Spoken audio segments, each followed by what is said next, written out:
Olá, amigas e amigos da Casa do Caminho. Hoje, dia 12 de junho de 2021, sábado, estamos retomando as aulas do Livro dos Espíritos. Retomando, digo eu, com vocês aqui, na condição de um convidado. Me sinto muito lisonjeado em poder fazer parte desse grupo tão especial de trabalhadores da Casa do Caminho, que, como convidado, tenho essa oportunidade da reflexão com todos vocês.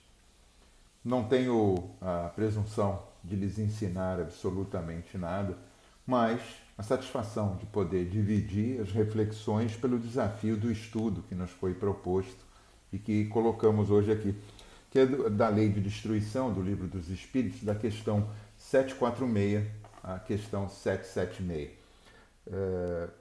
Então, nós teremos 20 questões, são muitas questões aí para 30 minutos do nosso encontro, dessa nossa gravação. Então, nós vamos tentar reduzir, porque, afinal de contas, vocês têm acesso a esse estudo, a essas obras todas do Pentateuco e podem melhor dissertar.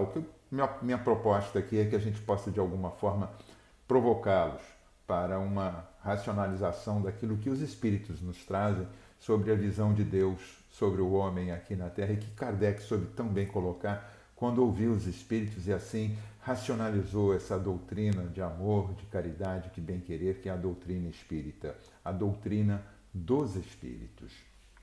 Bom, como espíritos aqui encarnados, nós vamos tratar hoje quatro temas, né?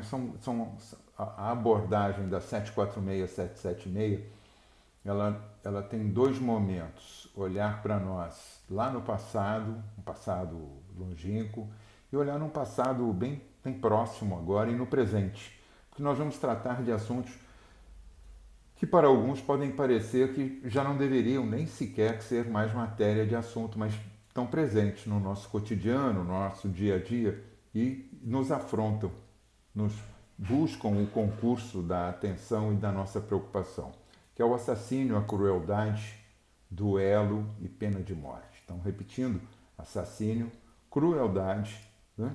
Duelo e pena de morte. Ah, mas tem coisas aí que... Calma, se você pensar que o duelo acabou, não é bem assim. Se você pensar que o assassínio é lógico que é um problema, temos que fazer uma certa relação disso, de como é o olhar da divindade em relação ao espírito hoje colocado. Então, na primeira questão, é crime aos olhos de Deus o assassínio? Aos olhos de Deus.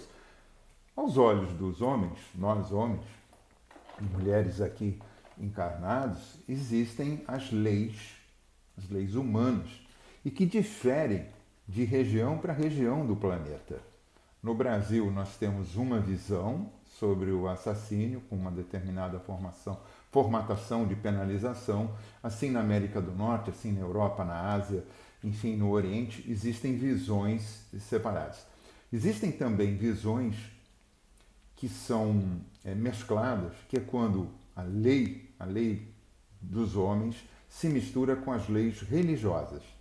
Existem casos onde as religiões ainda hoje, como foi no passado para muitos de nós que tivemos a oportunidade de outras tantas vivências, e olhando, por exemplo, a própria lei mosaica, que vem a partir das leis divinas, os 10 mandamentos, mas depois Moisés coloca 613 pontos para garantir uma sustentabilidade naquela sociedade que estava em reação, saindo de um estado, buscando uma outra situação. Assim até hoje, né? Então, algumas leis ainda religiosas se conjugam com as leis dos homens, quando não prevalecem, né? E justificam determinadas coisas. Então a pergunta: grande crime, pois que aquele que tira a vida do seu semelhante corta o fio da existência de expiação ou missão, tira a oportunidade.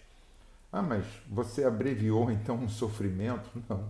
Nós, quando assim agimos como seres humanos, nós estamos tirando a oportunidade de crescimento, de melhora do espírito. Ah, mas, por exemplo, a gente pode avançar aqui um pouquinho, e se for uma pessoa ruim? Bom, depende o que você considera uma pessoa. A pessoa ruim que às vezes nós lidamos, ela pode ser um pai de família, ela pode ser um marido, pode ser uma esposa, tem filhos, ela tem um conjunto familiar, ela tem uma origem. Ah, mas quando não tem nada disso, eles podem não ter num presente momento, mas ela teve uma origem e, acima de tudo, é filho de Deus. Então, quando estamos colocando numa situação tirar a vida, e aqui quando ele pergunta, assassinato. Assassinato é você tirar deliberadamente a vida do teu semelhante. É deliberado. Pode ser doloso ou culposo, de acordo com a lei humana? Pode. Né? Culposo porque você cometeu aquele ato, mas não tinha a intenção. Né? Doloso, porque mais do que qualquer coisa está provado que você tinha a intenção em exercer essa ação. Né? Então, é sempre o mesmo grau de culpabilidade em todos os casos de assassínio, e aí é que está, nós acabamos de falar, entre o culposo e o doloso aos olhos da lei do homem aqui na terra Brasil. Né? Então, já o temos dito, Deus é justo, julga mais pela intenção do que pelo fato. Acidentes acontecem. Um atropelamento pode ser considerado um assassínio quando é produzido deliberadamente. É um assassinato à primeira linha, aos olhos da justiça, ao olhar jurídico, quando ele ocorre, mas de forma inadvertida. Alguém pode ter cruzado na tua frente, então aí é uma questão provacional para se testar essa relação entre a ocorrência e a acusação e o fato em si. Bom, fato é que não nos cabe o direito de prover esse sentimento de extinguir a vida alheia. Está fora de cogitação perante as leis divinas, perante o olhar de Deus. Portanto, o mais importante para cada um de nós, cristãos, sejamos espíritas ou de denominações cristãs ou não cristãs, é que somos todos filhos de Deus. Ah, mas tem gente que não acredita em Deus, tem gente que não crê em Jesus, não é cristão. Bom, isso é uma questão de crença, isso é uma questão de livre-arbítrio, porque o livre-arbítrio não existe só para espírita. A gente tem que explicar isso. Nós falamos muito a respeito, tratamos muito desse assunto, mas é um fato que está na ocorrência da humanidade, de todos nós espíritos aqui encarnados ou desencarnados, continuamos tendo, né? Aqueles espíritos desencarnados que ainda estão no orbe aqui, a mesma situação.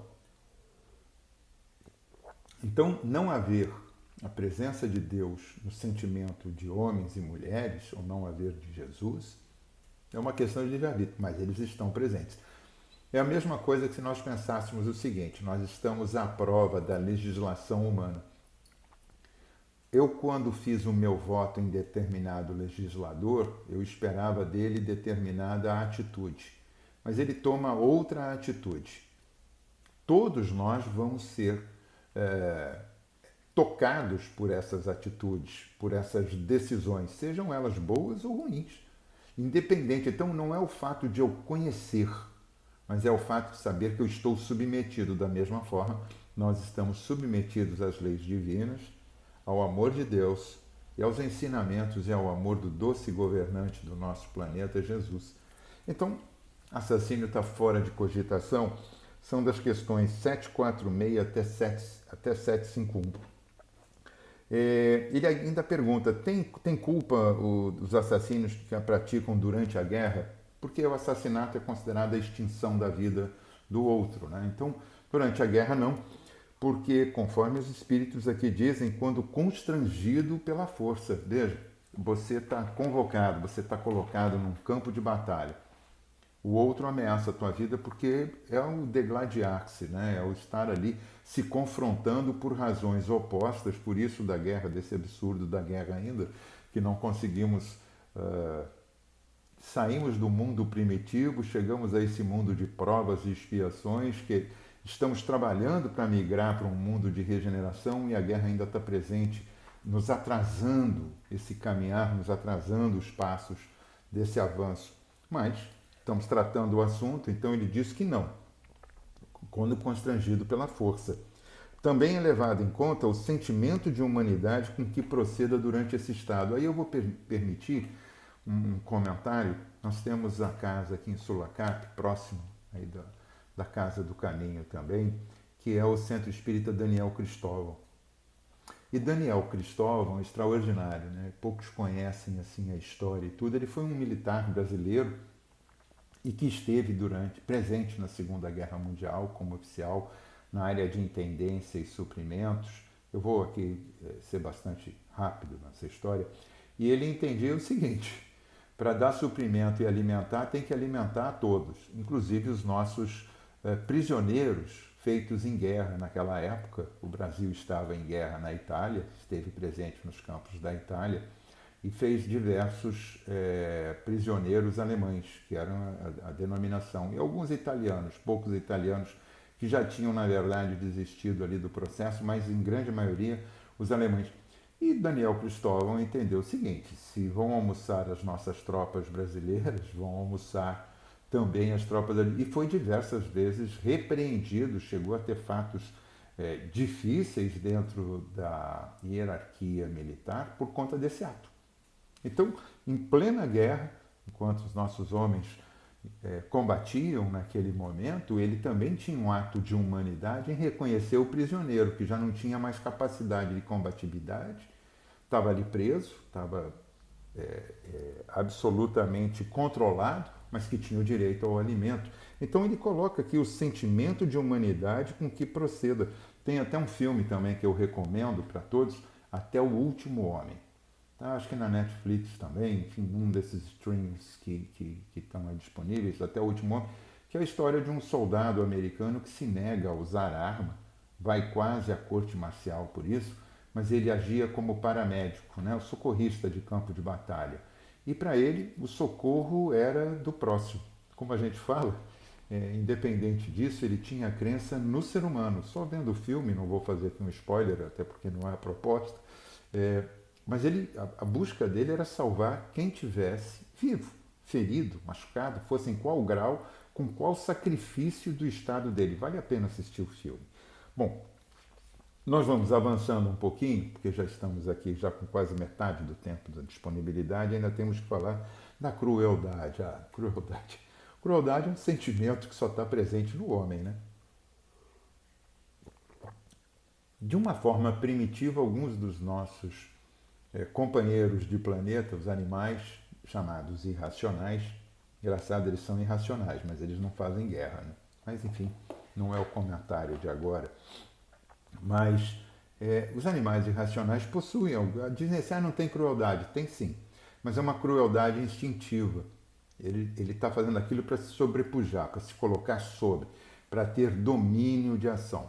Então, quando você vê aquele vestígio do que chamamos de crueldade, é só um princípio. Nós, com o mesmo princípio, desenvolvemos dentro da lógica que podemos usar esse sentimento e a ação que decorre desse sentimento como uma forma de subjugar, né, a crueldade. Você pode estar lá no campo de batalha, como ele falou, e ser dispensado, né, vamos abrir aspas aqui para esse dispensado do julgamento divino, quando você produziu a autodefesa no campo de batalha. Isso vale para qualquer situação. Se você está se defendendo, você tem o direito e a obrigação de se preservar.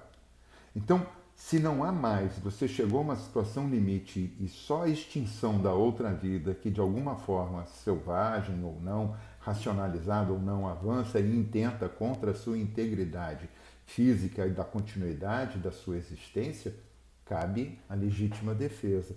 Está colocado aqui no Evangelho.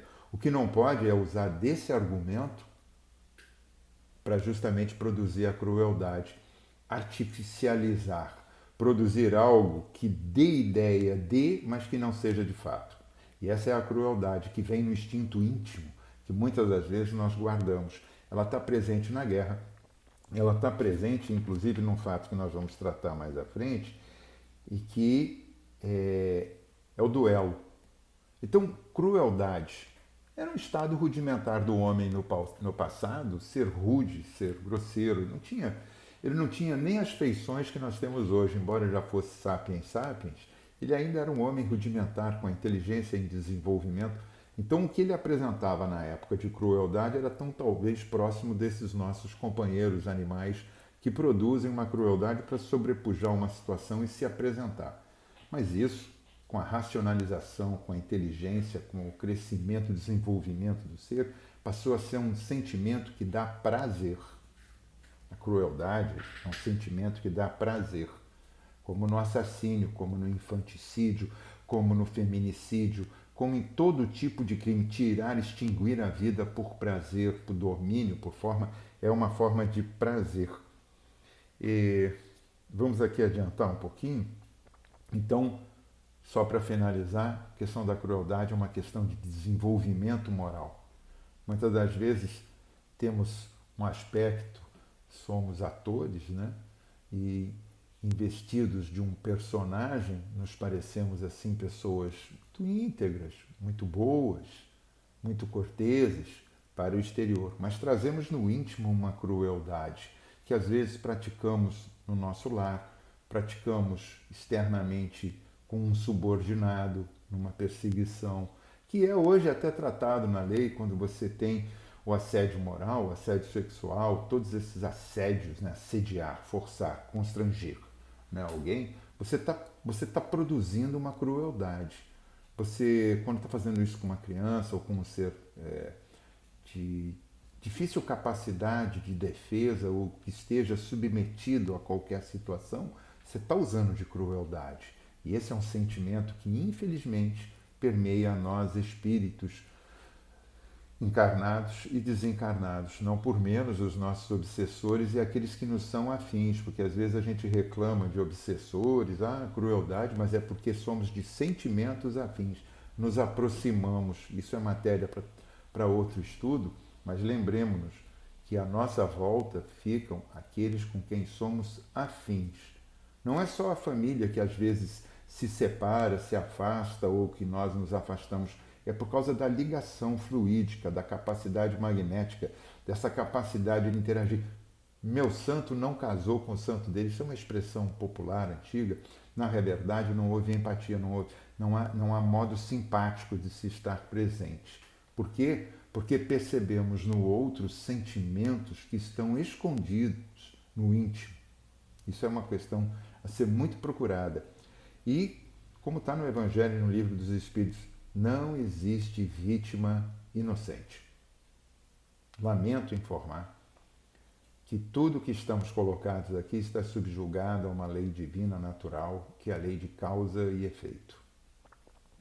Para toda causa há uma consequência, de toda consequência houve uma causa primária. É a terceira lei de Newton em física: para toda ação existe uma reação de igual intensidade em sentido oposto. Então, está dentro de um conjunto de normas muito claras. Não existe vítima inocente. Existe aquele que vitimiza e aquele que é vitimizado. Mas existe uma interligação. Isso não cria nenhum tipo de jurisprudência, já que estamos falando de lei. Eu não conheço, sou ignorante a respeito, mas tem que se entender um pouco. Não cria nenhuma jurisprudência de que dê direito a... Não. Pelo amor de Deus, por favor, não pensem assim. É porque há o vitimizador e a vítima, mas existe uma relação. Sempre existe uma relação, se não direta, de causa e consequência por um fato indireto, mas estamos submetidos. Duelo. Pois é, no passado nós tivemos duelos, passados de tantas montas de séculos e séculos, o duelo era permitido, era uma forma de você tratar o seu direito de honra ou tirar uma desavença. Por incrível que pareça, aqui na América do Sul, no Uruguai, até 1980, era presente na Constituição o direito ao duelo, desde que assistido de forma legal. É a lei dando legalidade a algo que é extremamente selvagem, né? Porque nós fazíamos e fazemos ainda duelos, né? Temos duelos no trânsito, quando alguém fecha e o outro sai em busca de uma reparação para se colocar do lado e fala. Eu não vou tratar muito o assunto porque eu não sou a pessoa mais indicada, mas acho que cada um de nós já viu algum tipo de consequência no trânsito, né? Sempre tem um confronto, sempre tem uma disputa, sempre tem uma situação. São resquícios desses sentimentos de duelo que trouxemos do passado, das reparações, como diz Emmanuel, o tamanho da ofensa é o tamanho do nosso orgulho.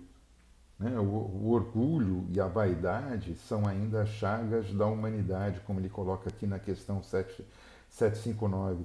Que valor tem o que se chama ponto de honra em matéria de duelo? Ponto de honra. Né? Quantos feminicídios nós não tivemos até recentemente na nossa história do Brasil, história moderna, história atual, que está aí presente na vida de muitos de nós aqui, de quando, de alguma forma, alguém disse que em legítima defesa da honra, é uma linha do raciocínio jurídico que dava o direito de garantir que o homem pudesse matar a mulher. Vamos lembrar daquela passagem de Jesus em que ele diz: quem não tiver pecado que atire a primeira pedra, quando aquela mulher ia ser imolada por apedrejamento, porque era considerada uma adúltera. E o adultério naquela época não era só o fato de você estar traindo uma relação matrimonial de convivência, mas o fato de estar fora de um casamento, ter sido largada ao léu e estabelecer uma relação com qualquer outro ser. Então, isso já era considerado adultério. Enfim, um traçado ainda daquela lei mosaica mais antiga que Jesus veio para modificar. Lembremos-nos, ele disse muito claramente: eu não vim desfazer a lei nem os profetas, eu não vim confrontá-las, mas dar-lhes curso. Mas ele falava da lei divina, da lei de amor, da lei de atendimento, da lei de caridade. Ele não falava da lei mosaica dos anjos, porque naquele momento já permitia uma transição para a evolução, porque a lei do homem busca a evolução, ela evolui conforme a civilização.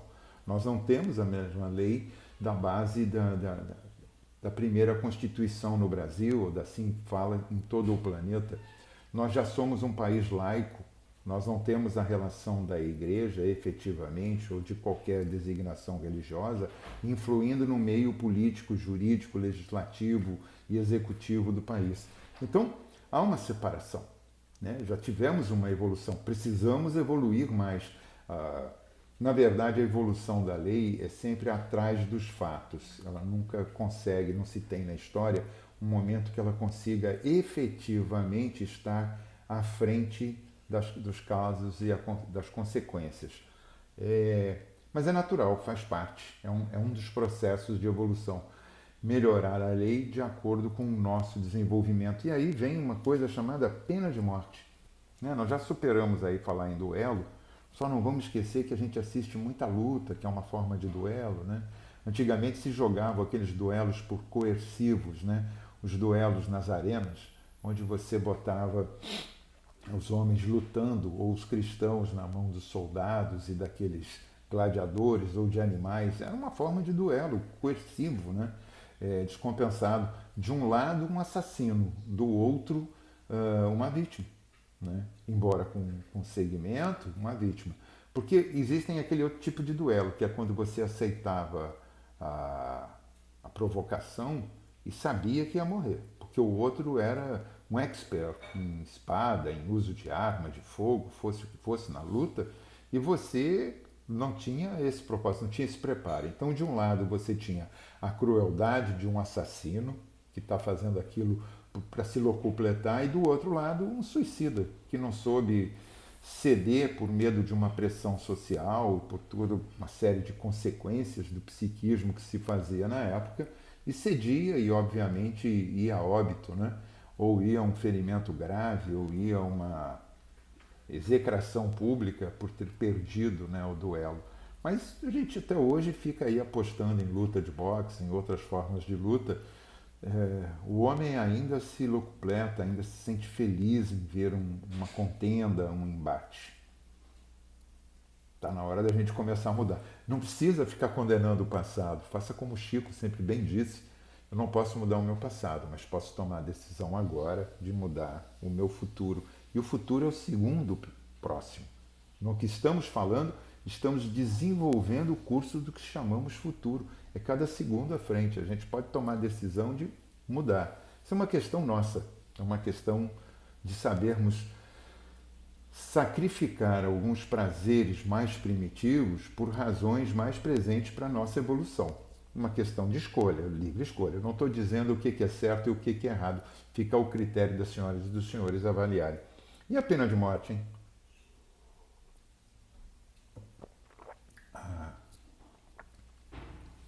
A pena de morte é quando você vai tirar da sociedade, extinguir uma vida em benefício maior da sociedade. Será?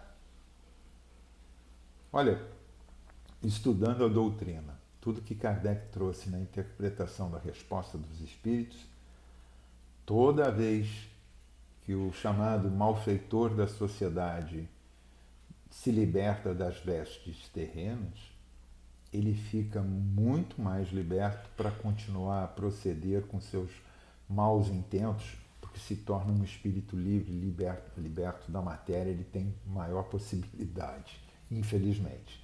Então, a pena de morte, primeiro, não há como legalizar um assassinato.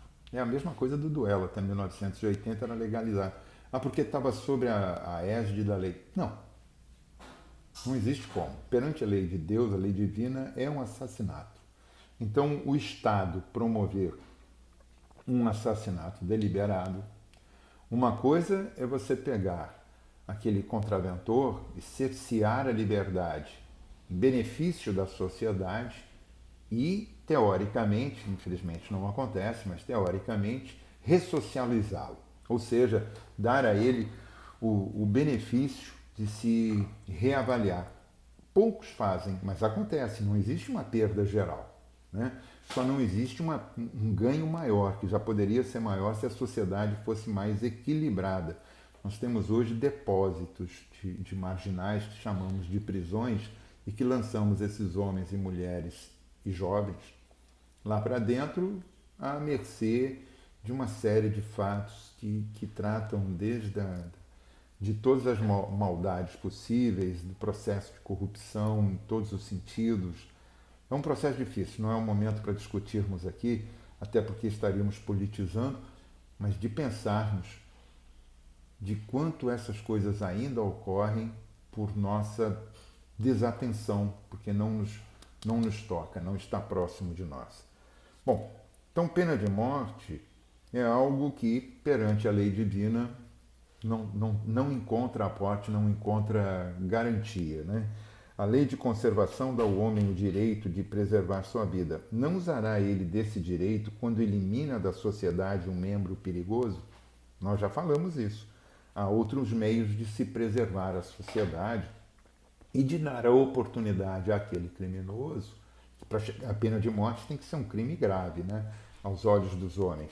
Embora antigamente bastasse ser desafeto de alguém que você era condenado à morte. Como era considerado ser condenado ao degredo, ser mandado para as colônias mais distantes do tempo de colonização, que era quase uma pena de morte, porque o sujeito era lançado lá, a sua sorte, e se sobrevivesse, teria o direito de continuar, senão sucumbia e era uma forma do Estado se colocar. Então, será um indício de progresso da civilização a restrição dos casos em que se aplica a pena de morte? Olha, ele diz aqui, não. É como se nós justificássemos assim as cruzadas da Idade Média, onde houve tanta tortura, guerra, imposições em nome de uma liberação, de uma lei divina, usando de propósitos pouco ortodoxos, usando de subterfúgios, né, para valores de política e de ganhos em detrimento dos direitos dos outros. Aí se produziram guerras, se produziram as chamadas cruzadas, que eram as guerras santas, as torturas que eram feitas pelos inquisidores na busca de dar demonstrações de força, de controle do Estado e da própria religião que se miscigenava.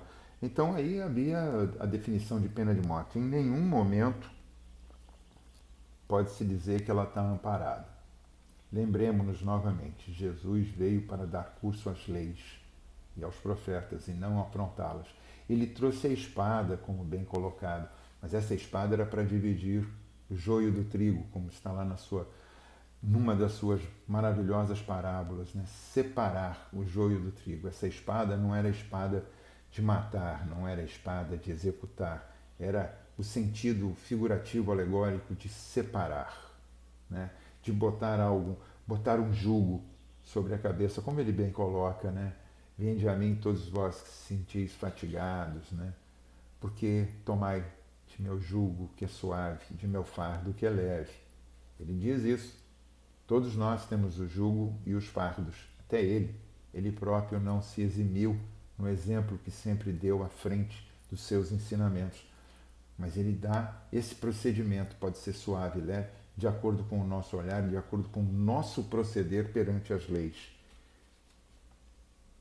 Para finalizarmos, estamos aqui com o tempo fechando, na questão 764 diz Jesus, quem matou com a espada, pela espada perecerá. Lei de ação e reação. Ele não quis dizer que dava direito a esse confronto, que fosse um duelo, uma guerra, fosse o que fosse.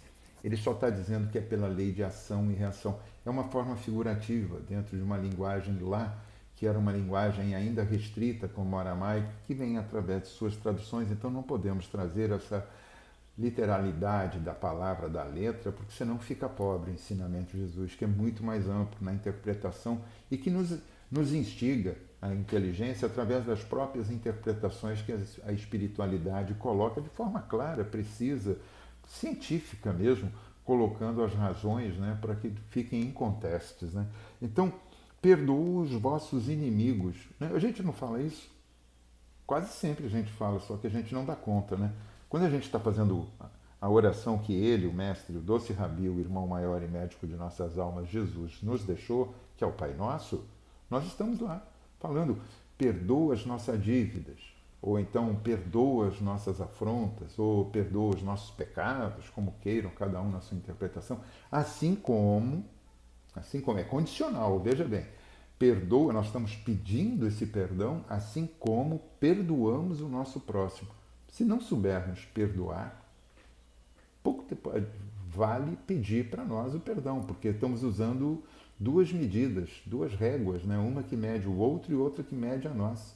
Né? É um modo de mensurar equivocado. A gente não está usando o mesmo peso e medida. Não é balanceado, ao contrário, é descompensado. Então ele diz aqui, isto é, na mesma proporção que houveres perdoado, compreendereis o bem, porque assim o pediste. Então, é relação. Se tivéssemos esse pensamento, fazer ao próximo, como Jesus bem colocou, fazer ao próximo aquilo que queremos, seja feito a nós mesmos, amando a Deus sobre todas as coisas e ao próximo como a nós mesmos, não teríamos o assassínio, o duelo, não estaríamos desenvolvendo ainda sentimentos de crueldade, quanto mais pensar que através da criação de uma legislação, que não interessa se essa legislação está em países mais avançados ou mais atrasados em termos culturais. Não é isso, não. É uma questão moral, não é uma questão de avanço tecnológico, mas uma questão moral, nós não precisaríamos de mais nada disso.